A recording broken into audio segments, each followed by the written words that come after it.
YouTube family, it's your girl Cindy. Welcome back to my channel where we break down relationship dynamics in real life and on TV. Check out my playlist in the description after this video. Today I will be reviewing Married at First Sight's Season 13, Episode 3. This episode was a bit boring, so I don't have much to say, but let's get into these last two weddings and a few things about the other couples. Please take a moment to like this video and smash that subscribe button. Your support is greatly appreciated.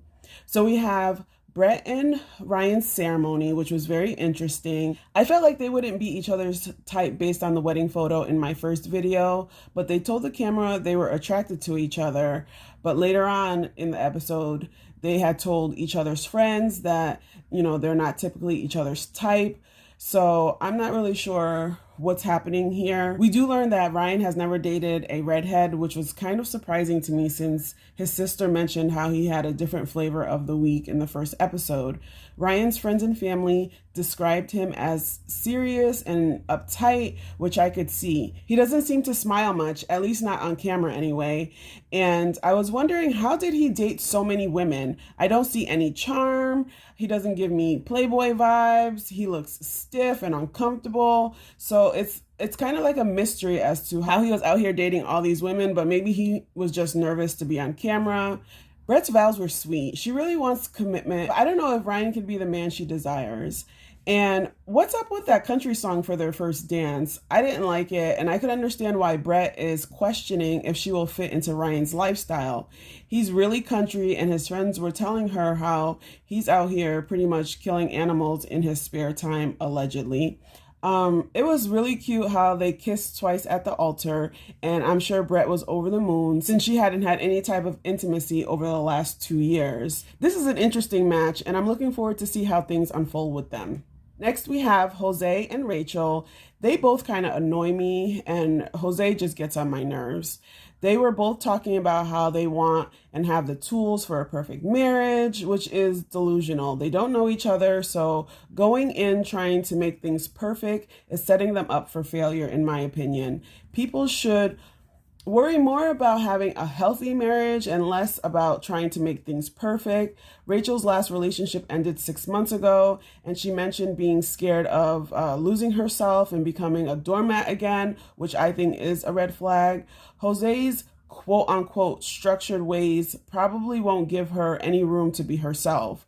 They do have things in common, so hopefully that foundation will help them to navigate through the ups and downs of being married. They took part in the lasso tradition, which is a unity ceremony performed after the exchange of vows using a lasso or a rope to join the couple together. It was nice to see that. I really like how this season is introducing us to different cultures. So Rachel mentioned how she's not really into looks and that the experts gave her what she was looking for, and it was like, ouch. I know that had to have been a blow to Jose's ego, but she did say on camera that she thought he was handsome. So I don't know. I'm on the fence with these two, but hopefully they can make it work.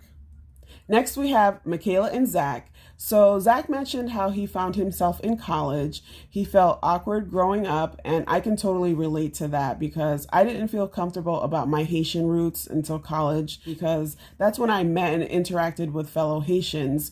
Kids can be really cruel, and people make fun of what they don't know about or understand. And Zach mentioned how he attended an all-white Catholic school growing up, and he said it was tough having darker skin. Black parents are often faced with the decision of quality education versus diversity, which is unfair. All kids should have quality education, but the reality is suburban areas tend to have better resources for students to succeed in life. Let me not even get started on this topic because it's a sensitive topic for me. Michaela told him he was gorgeous, and she reassured him that his skin is beautiful, which was really sweet.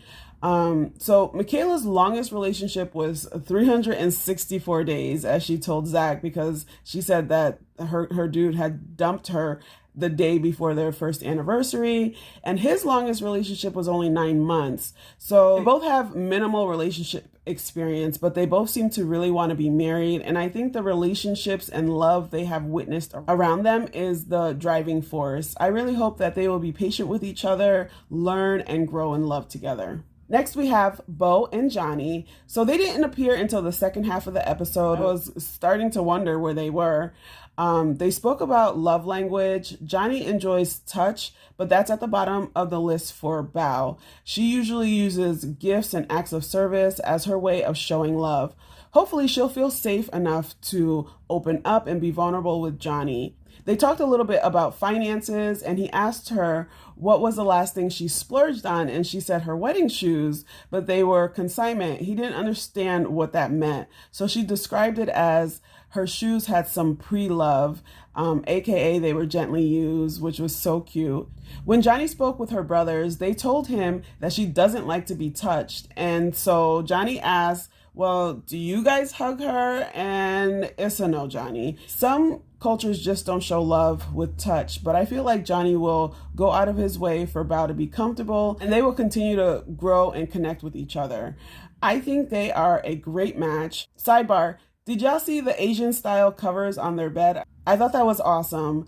And I can't believe Beau created a body pillow barrier between them. She's too much. But I do have a really good feeling about these two. And she did mention that she always had a crush on Johnny. So I'm looking forward to seeing how things will unfold with them. I am definitely Team Johnny and Beau this season. Lastly, we have Merla and Gill. I thought the conversation they had about taking his last name was interesting. He's more traditional, but she's thinking she wants to keep her last name because her father is no longer alive. What do you guys think? Comment below. Are you more traditional, or should she just hyphenate the names? I mean, they probably won't even get to that stage because Merla's materialistic ways I feel is definitely going to be a problem. Gil's friend mentioned that Gill is cheap and Merla is gung-ho about keeping her lifestyle. So they are probably going to clash on that. And his boys were not feeling her at all when they were talking to her. I thought it was really corny for her to reject a kiss on the lips when the guests were tapping their glasses at the reception. I mean, a little peck on the lips would have been just fine, Merla. Then she busted out with those flannel pajamas, like, don't even think about it, buddy. It's not going down tonight. And speaking of pajamas, none of the women actually wore something sexy for their wedding night this season. Did y'all peep that? Anyway, I don't think Gill and Merla are going to make it, but we'll just have to see what happens. I am looking forward to seeing all the couples interact on their honeymoon. So join me here next week. Don't forget to subscribe, and I will see you in my next video. Bye for now.